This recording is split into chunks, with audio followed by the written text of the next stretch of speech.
Hey, how's everybody doing? Welcome back to Ask That Podcast here on YouTube. What's going on? I'm your host, Newt.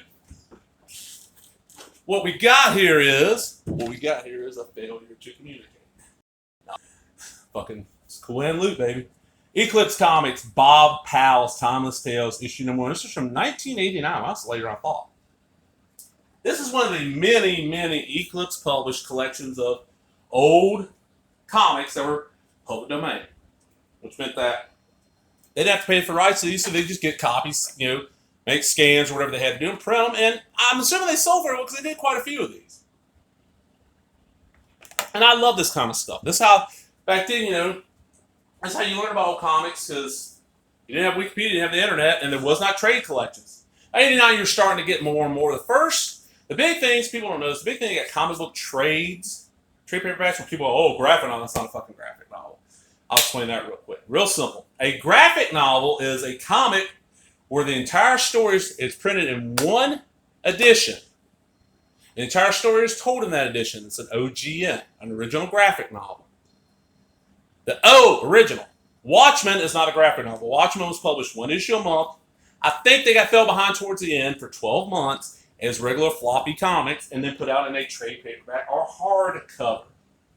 Perfect example. Batman the Killing Joke, that's a graphic novel. Batman the Dark Knight Returns, that's a comic book. But you got a whole generation now that has been taught wrong, so they call any comic a graphic novel. It's not. And there's a bunch of people, I don't read comics, I read graphic novels. No, in fact, you read comics. But this stuff, was a great way to go. And now it was $2 back in the day. And one thing I noticed Eclipse did that a lot of other companies did not do is that they would recolor the stuff or slightly touch up the art so they could kind of claim copyright on it so nobody could just rip their stuff off.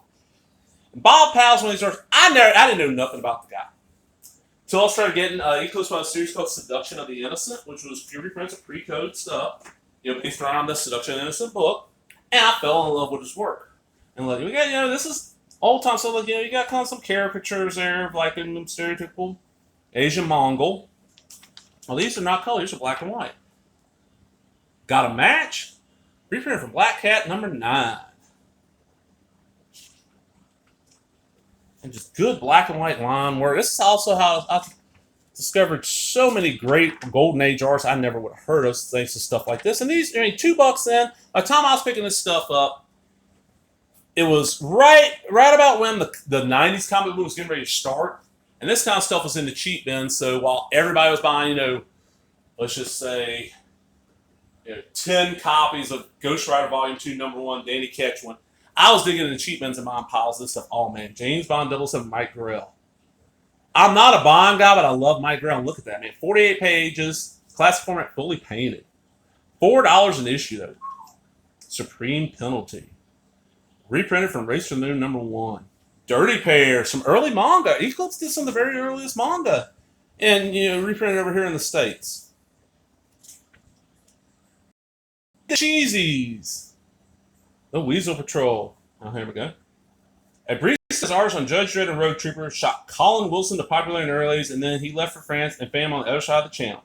Acme Press and Eclipse Books are proud to take you into the shadow of the sun and present for the first time in English Colin Wilson's epic science fiction fable in full color and 3 graphic novels. Rail, I'm guessing, after accident, the Earth will never be the same, especially if mankind is given another chance.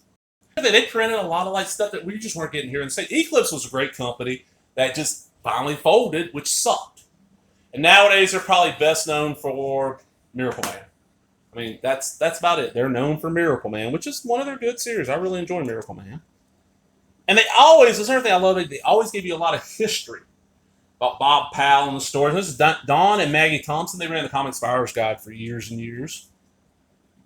The best seller from Acme Press and Eclipse, John Watkiss, Last Kiss, 48-page, prestige format with full color, and color spelled with a U, wraparound, $4. Good art. He's armed, he's back. Crazy Egg Next, the complete cat comics by George Harriman. 64 pages, 10 by 13, quality trade paperback. Crazy Cats, a comic strip with Chuck Berry as the rock and roll, defines the form, sets the standard by John Carroll's San Francisco Chronicle. And Crazy Cat, another one of them I've read a little bit of, and a lot. Here we go.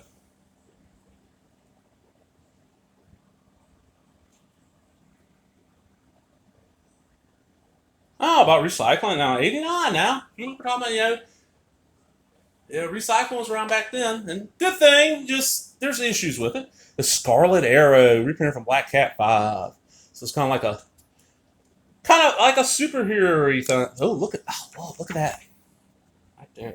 Look at that. I love that kind of crazy art. Oh, look at Busted the Glass. That is badass. Like he shoots this guy to the wall.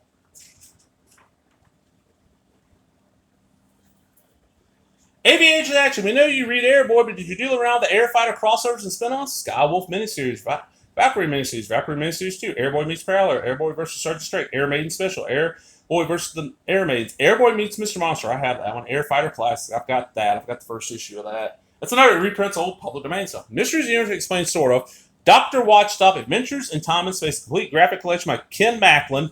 64 pages in color and black and white was $9 plus $1 postage. Man. And that's part of the reason I didn't buy a lot of indie books back in the day, because my budget was very low, and indie books were always more expensive. I'm like, oh man, I could spend $2 on that and get one comic, or for $2 for $1.50 get 2 Marvel or 2 DC comics. They were 75 cents. Eclipse Comics 10th anniversary commemorative poster, $9.95 postpaid, illustrated by Ston Walk, Mark Stretch, and Tom Yates. Every star from every series, over 180 characters in full. Love, Sex, and Drugs. Classic comics from the late 40s and early 50s. Real Love is a spectacular collection of the best. Who gives a shit about that one? Teenage Dope Slaves and Reform School Girls represents 8 camp classics from a time simultaneously more naive and more hard-hitting than their own. It's like Reefer Madness on paper. These stories straddle the fence between exploitation and educational. They range from teenagers strung out on marijuana to bad girls turned to crime and cowboys riddled with venereal disease. Man, I want that. $10. I love that cover. And here we go. Look at this. Robert E. Howard's Pigeons from Hell, adapted by Scott Hampton. Pigeons from Hell is one of the finest horror stories of our century. For stark living fear of the actual smell and feel and darkness and brooding horror and impending doom, what other writers even in the running with Robert E. Howard? That's why Lovecraft said that. Scott Hampton's adaptation is worthy of Howard. As beautiful and subtle as it is, horrifying as a triumph of form. Softcover was $9. Hardcover signed was $30. Never seen a copy of that. Pigeons from Hell's a great story. That is a really cool little comic. I'm glad I got a copy of. And anybody out there watches, you have stuff like this, you want to get rid of it for not that much, because I buy reader copies. I'm a comic collector, but I'm not to resell my stuff. I just want to buy it and read it. Contact me on here, or if you want to email me, you don't feel leaving a comment. The email is very simple. It's asshatpodcast@gmail.com. Send me an email and put in the subject, hey, comics, and we can work out a deal. I can do a trade. And also, if you ever see a comic on here or anything on this channel you're interested in maybe buying, contact me. Some of this stuff is up for sale or trade. Some of it isn't, and I don't mind. You got people asking. Now, I will say that, anything Rick Veitch is not for sale. So, but I know if I don't, I'd be, I'm in the Max Immortal Rat Pack Special 1 and 2. You want to sell them? No, sorry. Not going to happen. I'm not going to scan them. Go out there and do like I did, track them down. But I'm out, everybody. Hope you enjoyed it. Remember, if you did, give me a thumbs up, subscribe, share. And for comments, what is, are you into the old pre-code, old comic stuff? If you are, how did you get into them? What happened that got you into them? Because I'm curious. Were you like me and just found the stuff, or did what happened? But I'm out. Laters.